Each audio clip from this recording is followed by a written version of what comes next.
দর্শক, আজানা আওয়াইসের সেঞ্চুরি এবং 3 ব্যাটারের হাফ সেঞ্চুরি পর তাসকিন আহমেদ এবং মেহেদী হাসান মিরাজের নিয়ন্ত্রিত বোলিংয়ে পাকিস্তানকে 386 রানে অল আউট করে বাংলাদেশ ক্রিকেট দল। দর্শক, 27 রানের লিড নিয়ে ব্যাটিংয়ে নামা বাংলাদেশ দ্বিতীয় ইনিংসে করেছে বিনা উইকেটে 7 রান। এখন পর্যন্ত 34 রানের লিড আছে নাজমুল হোসেন শান্তর দলের। দ্বিতীয় ইনিংসে ব্যাটিংয়ে নেমে অপরাজিত আছেন মাহমুদুল হাসান জয় এবং সাদমান ইসলাম। অতিরিক্ত খাতা থেকে আসে আরো 5 রান। বাংলাদেশে ব্যাটিংয়ে নামার একটু পর আলোক স্বল্পতার কারণে ম্যাচ বন্ধ হয়। এর কিছুক্ষণ পর দিনের খেলার সমাপ্তি ঘোষণা করেন 2 আম্পায়ার। এর আগে 85 রান করে মিরপুর টেস্টের দ্বিতীয় দিনে সেঞ্চুরির বন্দোবস্ত করে রেখেছিলেন আজানা আওয়াইস। দর্শক, তৃতীয় দিনে কাঙ্ক্ষিত সেঞ্চুরি তুলে নেন এই ওপেনার। তার সেঞ্চুরি পাওয়ার পরের ওভারে 200 তোলে পাকিস্তান ক্রিকেট দল। একটু পরে হাফ সেঞ্চুরি তুলে নেন আরেক অভিষিক্ত ব্যাটার আব্দুল্লাহ ফজল। সেঞ্চুরির পর বেশিক্ষণ উইকেটে থাকতে পারেননি আজান। তাসকিন আহমেদের শিকার হয়ে ফিরে যেতে হয় তাকে। অভিষেক ম্যাচে আজান করেন 165 বলে 103 রান। তার বিদায়ে আব্দুল্লাহ ফজলের সঙ্গে তারা 104 রানের জুটি ভাঙে।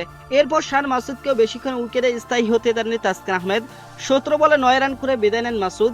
এই 30 মিনিটে মোট 4 উইকেট হারিয়েছে পাকিস্তান ক্রিকেট দল। তাসকিন আহমেদ 2টি উইকেট নেওয়ার পর বাকি 2টি উইকেট শিকার করেন মেহেদী হাসান মিরাজ। রান্না করা সাউথ শাকিলকে এলবিডব্লিউর ফাঁদে ফেলেন মেহেদী হাসান মিরাজ। দর্শকের পর তার ফেরের ডেলিভারিতে সামনে এগিয়ে এসে খেল থেকে মিড অনে ধরা পড়েন ফজল। 120 বলে 60 রান আসে তার ব্যাট থেকে। 230 রানে 5 উইকেট হারায় পাকিস্তান ক্রিকেট দল। পরের ওভারে অবশ্য আরেকটি উইকেট আদায় করতে পারত বাংলাদেশ ক্রিকেট দল। দর্শক, তাসকিন আহমেদের লেন্থ ডেলিভারিতে খুসা মেরে উইকেট রক্ষকের মুঠোয় ক্যাচ দিয়েছিলেন সালমান আলী আগা। যদিও সেটি ছিল না নো বল। জীবন পেয়ে এরপর পুরোটাই কাজে লাগান সালমান। মোহাম্মদ রেজওয়ানের সঙ্গে তার জুটিতে স্কোরবোর্ডে যোগ হয় 119 রান। 351 রান আগে এই জুটি ভাঙেন তাইজুল ইসলাম।